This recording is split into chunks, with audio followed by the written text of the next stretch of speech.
Clear.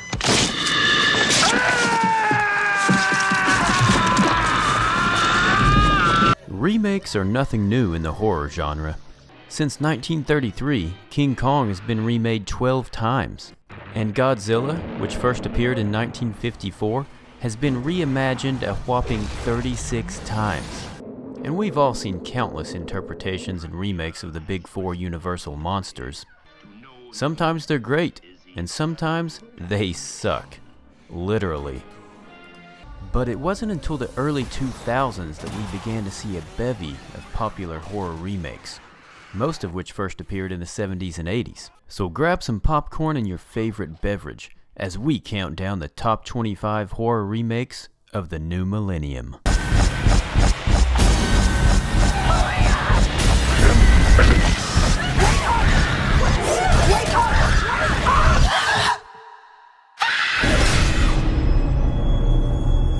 You have nothing to worry about. That's it. Work it. Oh, yeah, lean back. Oh, that's awesome. You look amazing. Work it. Oh, that's it. Okay. Oh, that's nice. Number 25, Silent Night. This 2012 remake stars Jamie King and Malcolm McDowell, and there may not be another film on this list that delivers as much absurdity. This film is packed full of gore, over-the-top kills, and cheesy one-liners, such as this. I'm gonna lighten Santa's sack.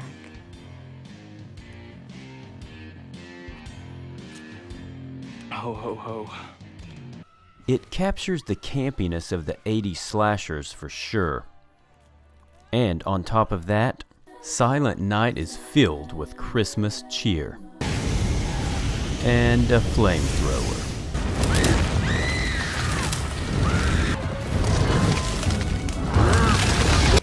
Number 24, Carrie.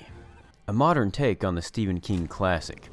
I can't say it's better than the original, but Chloe Grace Moretz does a fantastic job as the disgruntled telekinetic teen. This is a timeless story about bullying and revenge. Director Kimberly Pierce did a great job of bringing Carrie into the new millennium.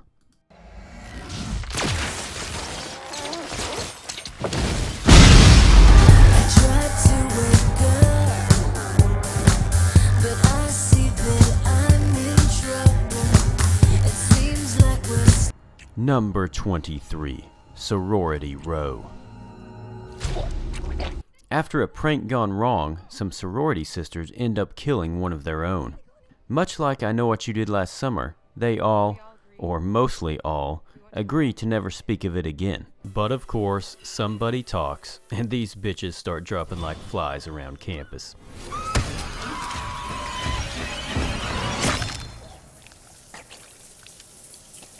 The film does have some pretty creative kills, like this one with a bottle.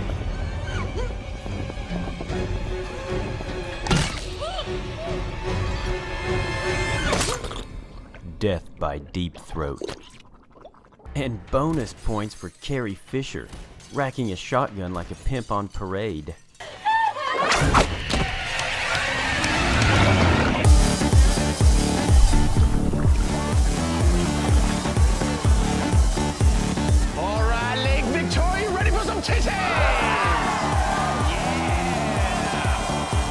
Number 22, Piranha.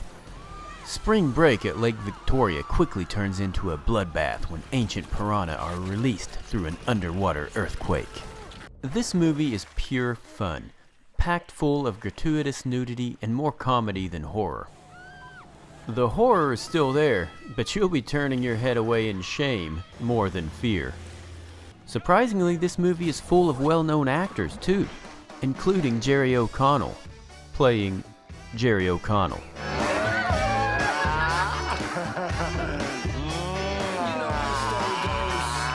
Ving Rhames is great, and I've always loved Elizabeth Shue. She was the perfect pick for Sheriff Forrester. Come on, just a little more. Can't get it.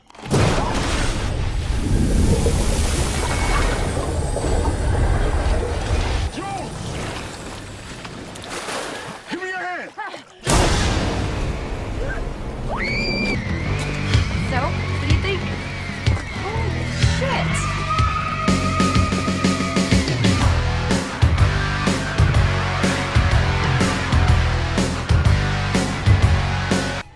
Number 21, Night of the Demons.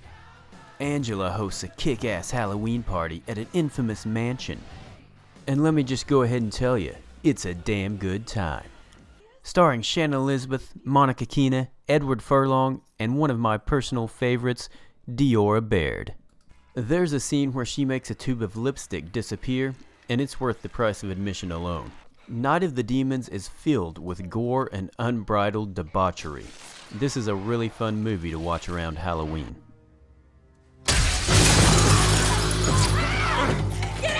Let me explain to you. Number 20, Maniac.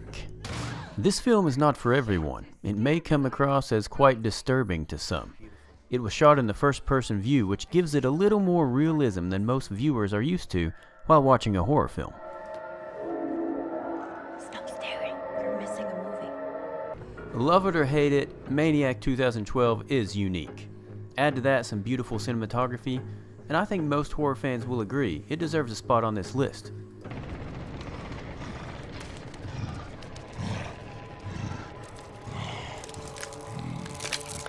Number 19, Fright Night.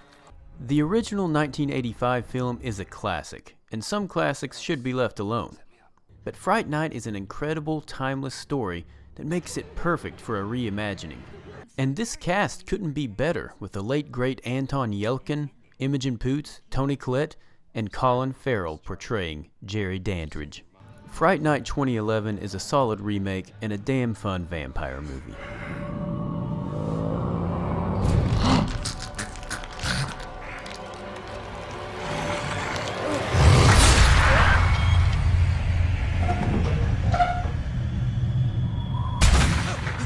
Number 18, The Amityville Horror.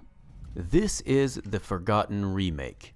It was released in 2005 by Platinum Dunes, before remakes were all the rage like they are today. It's a solid movie and maybe one of the least talked about remakes out there, especially since it has an A-list actor, Ryan Reynolds, in the starring role. The film was successful, grossing over $100 million worldwide, off of its $19 million budget. But I think most of that was due to ladies paying to see Ryan Reynolds' abs.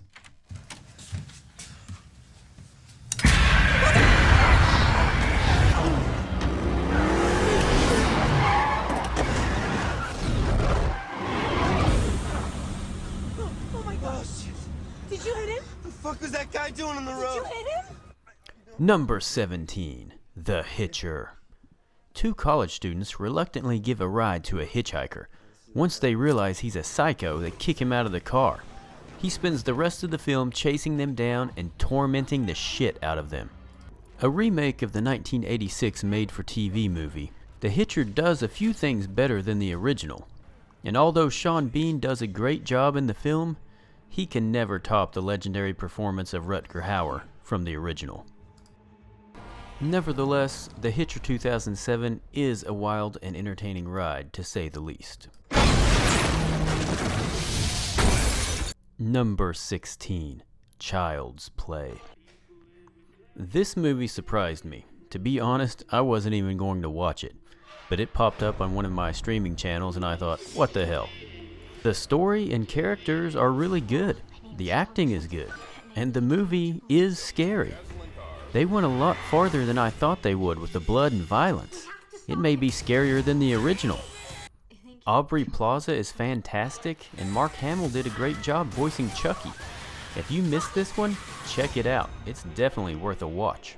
Good night, Andy.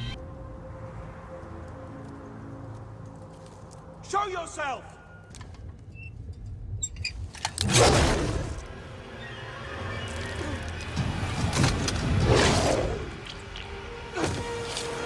Number 15, The Wolfman.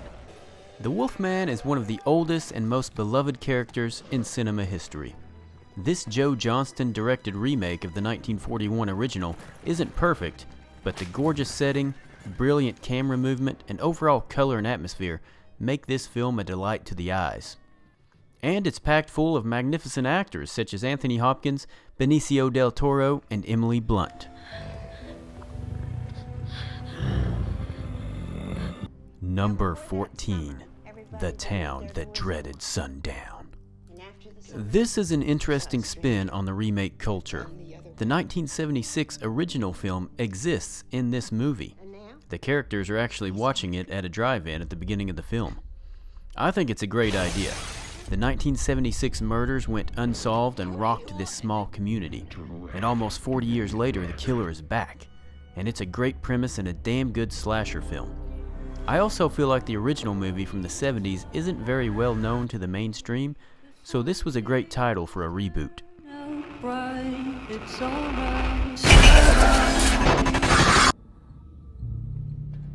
Number 13. 13 Ghosts. Most people didn't realize this was a remake when it came out. It was originally directed by the great William Castle in 1960. Like the original, a family inherits a haunted house from an eccentric relative. When they put on special goggles, they can see the ghosts that are imprisoned in the home. This is the oldest film on the list, and at over 20 years old, this movie holds up well.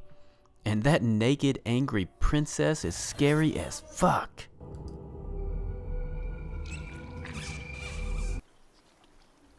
Number 12. Friday the 13th.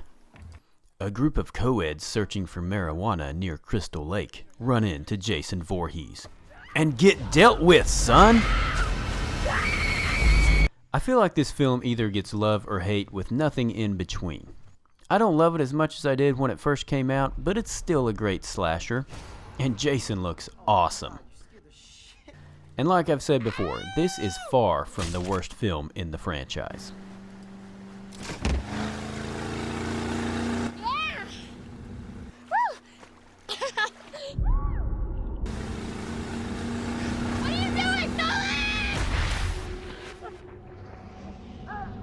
Number 11. The Invisible Man. This is another film that surprised me. The way they went with the story in this one was just perfection. Elizabeth Moss was fantastic, and Lee Whannell did a great job bringing it all together. The plot involves an abusive marriage that I won't go into because I don't want to spoil anything. If you haven't seen this film, definitely give it a watch.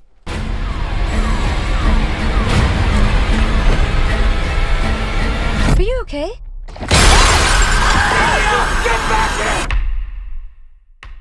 This is it. Don't get scared now.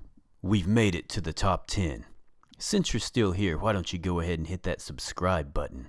All your friends are doing it, and I promise, it only hurts the first time. Oh, if you're gonna put it in there, you're gonna need to use a little. Number 10. The Crazies. This 2010 remake of the George Romero classic may be better than the original. The sheriff and his wife, along with two others, find themselves trapped in their small hometown while their friends and neighbors are quickly going horrifically insane. Sounds a lot like 2020. What the fuck have you done? Oh, damn it! This is a solid remake that delivers on every level. Great cast, too.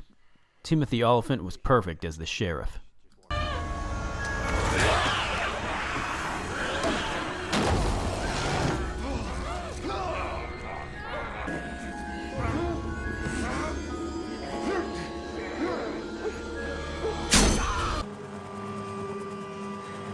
Number 9.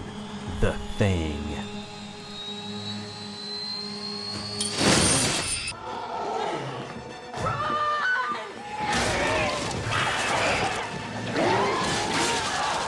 Okay, technically this isn't a remake as much as it is a prequel, but they gave it the same name and it's the same damn story, so it's on the list. A lot of people hated that they used CGI instead of practical effects, myself included, but I'm not going to go into that here. The story takes place at the Norwegian outpost days before and right up until John Carpenter's 1982 version.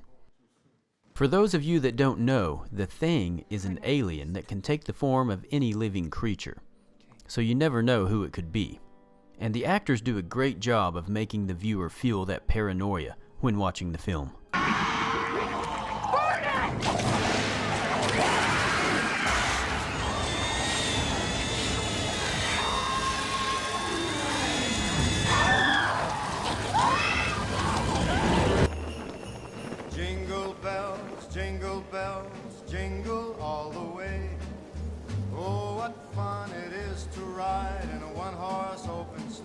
Number 8.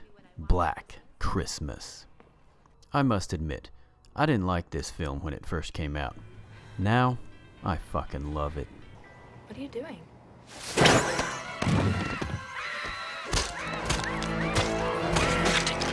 This cast of girls is amazing. The kills are top tier, and the atmosphere and cinematography are oh so jolly. The killer is an escaped mental patient who used to live in the house that is now occupied by beautiful sorority girls. So like any psycho would do, he decides to kill them off one by one. This is one of my favorite slashers to re-watch. I like it more every time I see it.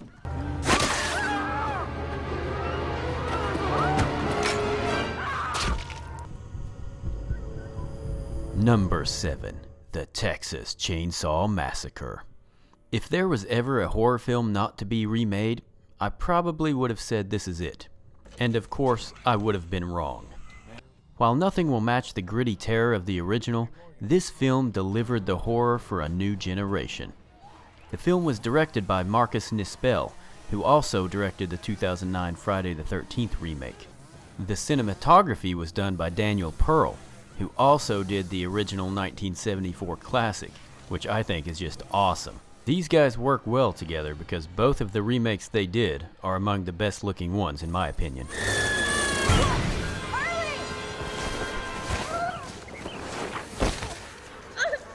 Number 6. House of Wax. A group of young adults get stranded in a deserted town with a strange wax museum. This is another remake that doesn't get much recognition. It was a box office bomb in 2005, only earning $32 million in the US and Canada, which didn't even recoup its massive budget. It did, however, earn $42 million just off of VHS and DVD sales, which doesn't really surprise me because we horror fans love our physical media. I think the movie's a really good slasher. Great cast with a good plot and some tense scenes that may make even the most seasoned horror fans turn their head away in terror.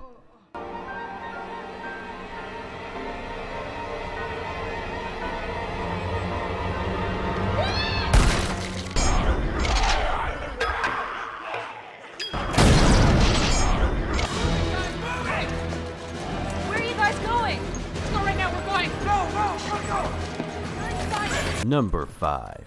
Dawn of the Dead. This is action-packed horror at its finest, and in my opinion, better than the original.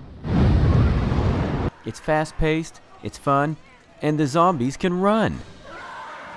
A group of survivors find safety at the local mall after an apocalyptic zombie outbreak. This was Zack Snyder's first feature-length film, and he brought the goods. The film was written by James Gunn, who has directed all 3 Guardians of the Galaxy films, and one of my all-time favorite creature features, Slither. Dawn of the Dead 2004 is one of my favorite zombie films. I love the atmosphere, the story, the action, and the comedy. I'm sorry, brother.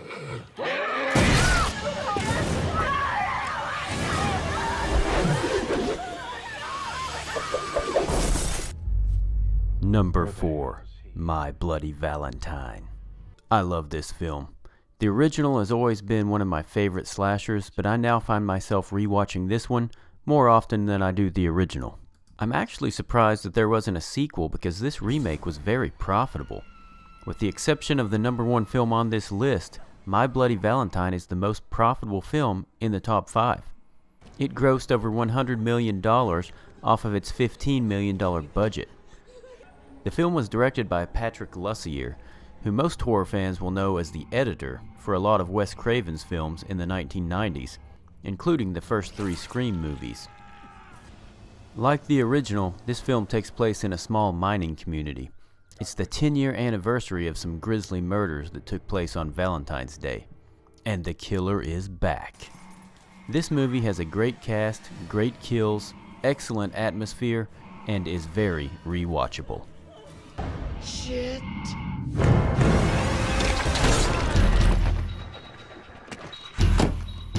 Daddy.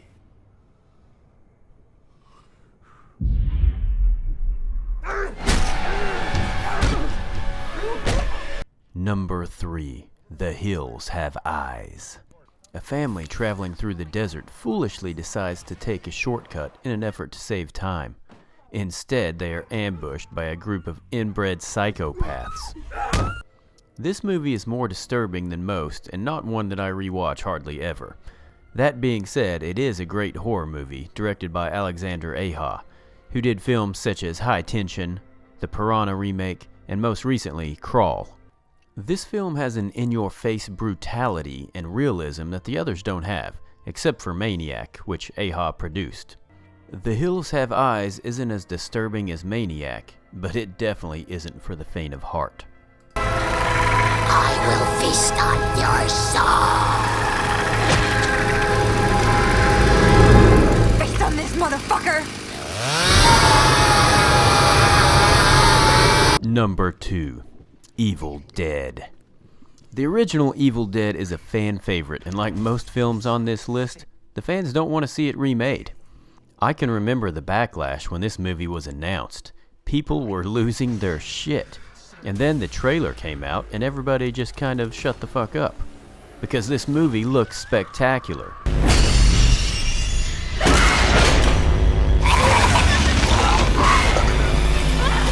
The writers freshened up the plot and characters, but the meat and bones of the original story are still there.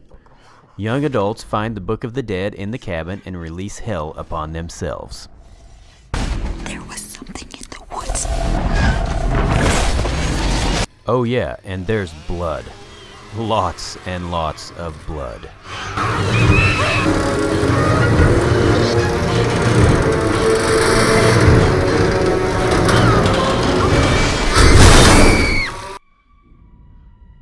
Number 1. It.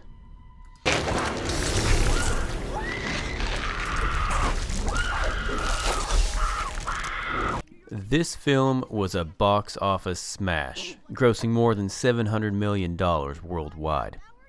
I remember the theater experience myself because it was awesome watching this on the big screen. Now I know some of you are going to say, technically this isn't a remake because the first one wasn't a movie. To all of you, I say this. Shut up! Shut the fuck up! This is a remake, and it's a damn good one. The kid actors were fantastic, and Bill Skarsgård as Pennywise was on another level. Be sure to tell me your favorite remakes in the comments, and don't forget to hit that subscribe button and show me some love. Oh, Billy.